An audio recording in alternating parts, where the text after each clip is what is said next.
Bienvenidos y bienvenidas a su programa Consul TV. Les saluda el Dr. Chester Altamirano desde las instalaciones del Hospital Fernando Vélez Páez. El día de hoy estaremos abordando las enfermedades que más frecuentemente afectan a las mujeres. Desde el punto de vista de las afecciones más comunes, dentro de las que prevalecen, es una de ellas, miomatosis uterina. Generalmente la miomatosis uterina son tumoraciones benignas de la mama, no es nada que predisponga a cáncer. La probabilidad de que una miomatosis uterina dé cáncer es prácticamente muy baja, es menos del 1%, pero sí es una de las patologías que con mucha frecuencia acuden a la consulta ginecológica.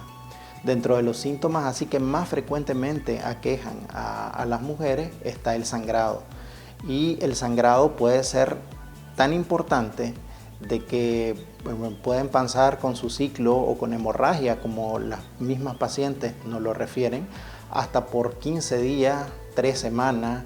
Generalmente esa hemorragia pueden variar de acuerdo al tamaño en el que estén presentes los miomas. Así hay miomas que son pequeños, que generalmente no tienen un abordaje quirúrgico, es más que todo se pueden manejar con medicamentos.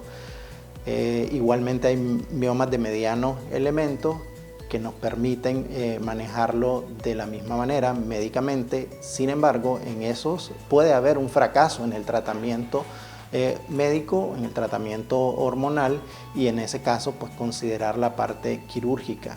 Serían uno de los criterios para considerar la cirugía cuando falla el manejo médico.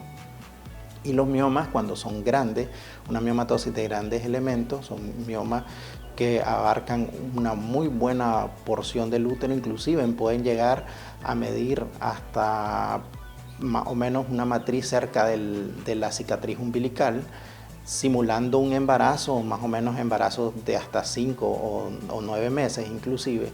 Y generalmente esas miomatosis grandes, su tratamiento va a ser siempre la parte quirúrgica, va a ser preparar a la paciente para la parte quirúrgica. Generalmente los síntomas, además de los sangrados, que es lo más frecuente que se presentan en los miomas, hay dolor, hay parte de sintomatología digestiva, si hay compresión de intestino, puede haber sintomatología urinaria, si hay compresión de la parte de vejiga urinaria principalmente. Entonces generalmente el abordaje de esa enfermedad común que son los miomas va a estar en dependencia del tamaño, de la sintomatología que tenga la paciente y de si ellos responden o no de manera adecuada con el tratamiento médico. Como les decía, la probabilidad de que sea algo malo es menos del 1%, o sea, es sumamente muy poco probable. Por otro lado, están también otras patologías que es muy frecuente en el caso de la mujer, que son los quistes de ovario. Generalmente los quistes de ovario, lo importante es tratar de diferenciarlos. Si son quistes simples, es decir, que tienen solo contenido líquido, eso lo vemos fácilmente con el ultrasonido. El ultrasonido es un apoyo importante en la parte de los quistes de ovario porque nos van a permitir ver las características que tienen. Generalmente los que son benignos, los que no se traducen en cáncer, los que no van a dar mayores complicaciones, pues prácticamente son los quistes simples, que solo tienen contenido líquido, es decir, dentro del ovario prácticamente solo hay agua, por decirlo de una manera sencilla.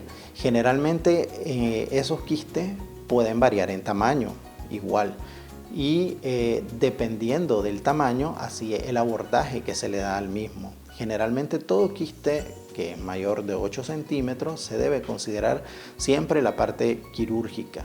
Los otros que son de menor tamaño podemos darle seguimiento, inclusive podríamos dar tratamiento con la parte hormonal para tratar de corregirlos y dar seguimiento por medio de ultrasonidos cada 3 meses. Por otro lado, tenemos que hacer la diferenciación con los quistes complejos.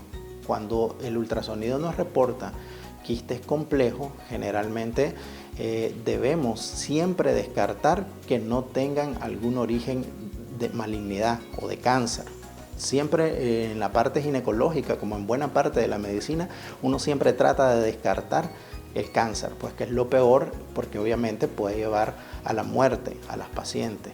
Entonces, igualmente, cuando hay quistes complejos, lo que nosotros necesitamos diferenciar a través del método de imágenes es que no sean algo que vaya a terminar en un cáncer. Y para eso la parte del ultrasonido es fundamental, porque nos da algunas características que debe de tener el quiste para hacernos sospechar de que puede ser algo malo. Entonces el ultrasonido en este caso juega un papel muy importante. Obviamente tiene que ser un ultrasonido, un aporte diagnóstico hecho por las personas indicadas, es decir, en este caso el apoyo es fundamental por la parte del radiólogo. El radiólogo nos va a dar mucha luz en cuanto a cómo vamos a manejar estas patologías y en cuanto a si el quiste es sospechoso o no lo es de cáncer. Entonces en este caso el aporte de imágenes es fundamental y el estándar de oro o el método que más nos va a ayudar va a ser el ultrasonido. De alguna u otra manera podemos complementar con tomografías, pero principalmente el ultrasonido es el que nos va a dar la mayor luz en relación a cómo lo vamos a manejar los quistes de ovario. Si vamos a necesitar mandar algunos exámenes especiales como marcadores tumorales que también nos van a acercar un poquito más hacia el diagnóstico de si es algo malo o si es algo canceroso. Obviamente, si estamos hablando de quistes que son muy sospechosos de que sean algo malo, lo ideal es referirlo para su valoración por la parte de gineco-oncología. En el caso de la parte del sistema público, el programa está localizado en el Hospital Berta Calderón. Cuando hay sospecha de que puede ser algo canceroso, generalmente completamos estudio y posteriormente lo derivamos al Hospital Berta Calderón para que sea evaluado de manera adecuada por los especialistas competentes. Entonces, más o menos eso en relación a la parte de ovarios. Lo importante en ovario es descartar que sea algo maligno. Si algo maligno, tratar de completar los exámenes y que sea valorada por la parte correspondiente del gineco-oncólogo. Si son benignos, pues en dependencia del tamaño, se abordarán de manera quirúrgica, es decir, hay que operarlos, va a ser la única manera de tratarlos, sobre todo aquellos que sean de gran tamaño, sobrepasan los 8 centímetros, como les decía. Entonces, prácticamente, si ustedes se fijan, en la parte importante en esto es tratar de determinar eso, si es algo benigno o no. Dentro de las patologías que son muy frecuentes, también prácticamente en la parte de ginecología, y es algo que está tomando mucho auge, es precisamente todo lo que son infecciones por virus del papiloma humano. Esa es una de las cosas más importantes porque hay algunas familias de virus del papiloma humano, hay hasta 200 serotipos, 200 familias, 200 tipos de virus, pero sin embargo hay algunos que tienen relación con el cáncer en el cuello de la matriz. ¿Y cómo podemos determinar eso? En nuestro medio es un poquito más complicado lograr el diagnóstico exacto, pero sí una manera simple de prevenir, que para mí es una de las más importantes, es realizar el Papa Nicolau. La idea del Papa Nicolau principalmente es diagnosticar de manera temprana lesiones que pueden provocar cáncer en el cuello de la matriz. Y es importante saber que toda lesión en el cuello de la matriz que puede terminar en un cáncer comienza con una lesión por virus del papiloma humano. Hay algunos serotipos, principalmente el 16 y el 18, que están relacionados con la producción de cáncer en el cuello de la matriz, de tal forma que cuando nosotros logramos detectar una lesión por virus del papiloma humano en un Papa Nicolau, es importante darle seguimiento o en su defecto tratarlo, ¿ya? Porque estas lesiones, si no se tratan o no se dan el seguimiento apropiado, pueden terminar en un cáncer en el cuello de la matriz y obviamente ya sabemos que la palabra cáncer cuando está avanzada es casi un sinónimo de muerte a nivel de las pacientes. Entonces es fundamental prácticamente la parte de la detección en el caso del cáncer de cervix o el cáncer en el cuello de la matriz, precisamente porque eso nos va a permitir erradicar una de las patologías que más frecuentemente en los países del tercer mundo afectan con la mortalidad de la mujer, tanto en la etapa reproductiva como en la etapa fuera de la reproducción. Hablemos del periodo de menopausia. Entonces sí es importante la realización de los PAP o de los Papá Nicolau, porque es lo que nos va a permitir detectar este tipo de patología, y toda lesión que se detecta temprana, es decir, que es precancerosa, se cura en el 100% de los casos. No así, cuando ya lo detectamos de manera avanzada, es decir, cuando ya estamos ante un cáncer, pues va a depender de qué tan avanzado o de qué tan regado, como dice la gente, esté en nuestro organismo, para que de esa manera podamos determinar el nivel de sobrevida. No es lo mismo cuando hay una afectación a varios órganos o está únicamente localizado a nivel del cuello de la matriz. Entonces, prácticamente acá el Papá Nicolau es una de las formas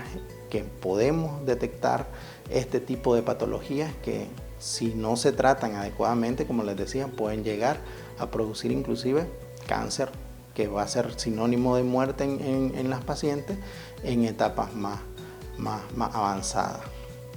Por otro lado, no quería dejar de hablar tampoco de la parte de la mamografía. El enfoque preventivo es importante, sobre todo en la parte de cáncer de mama, que también es uno de los más frecuentes en nuestro medio, y la idea de la mamografía luego de los 40 años es tratar de detectar ese tipo de lesiones que pueden llegar a convertirse en un cáncer, para que de esa manera podamos actuar adecuadamente y de manera temprana. Si lo hacemos de manera temprana, siempre vamos a lograr la tasa de curación completa, es decir, lograr curar tanto el cáncer en el cuello de la matriz como el cáncer, más que curarlo, prevenirlo, el cáncer en el cuello de la matriz y el cáncer de mama.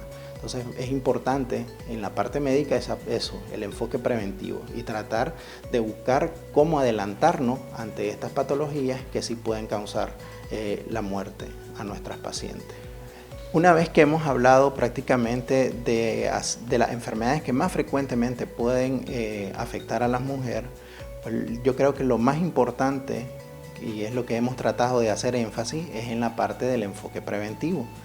Y es importante en ese sentido todas las políticas en la parte de salud que se están implementando con el objetivo de acercar precisamente eso, todo lo que son medios diagnósticos, Papá Nicolau, detección temprana del cáncer de mama, del cáncer cervicuterino, porque la idea es precisamente ir rompiendo esa barrera, ir rompiendo esas paredes, ir rompiendo ese mito que había de que la salud estaba estigmatizada o solo estaba al alcance de algunos. La idea es tratar de lograr abarcar en toda la población, en todo el pueblo nicaragüense, llegar en las mismas condiciones, con la misma calidad, con la misma intención de detectar de manera temprana todo lo que son estas afectaciones, porque son las que más frecuentemente nosotros estamos viendo que afectan a la mujer, y obviamente es mucho más fácil tratarlas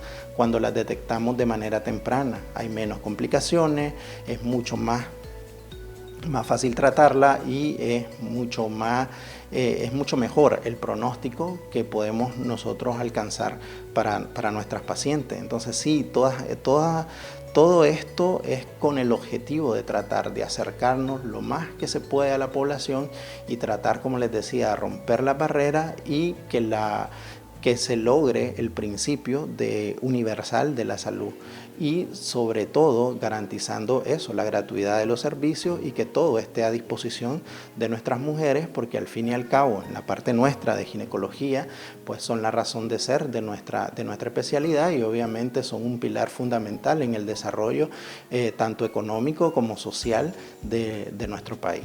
Entonces prácticamente sí es importante también tener en cuenta la parte de salud como un pilar fundamental en la parte de nuestra sociedad, afectando directamente o tratando de cubrir directamente a nuestras mujeres.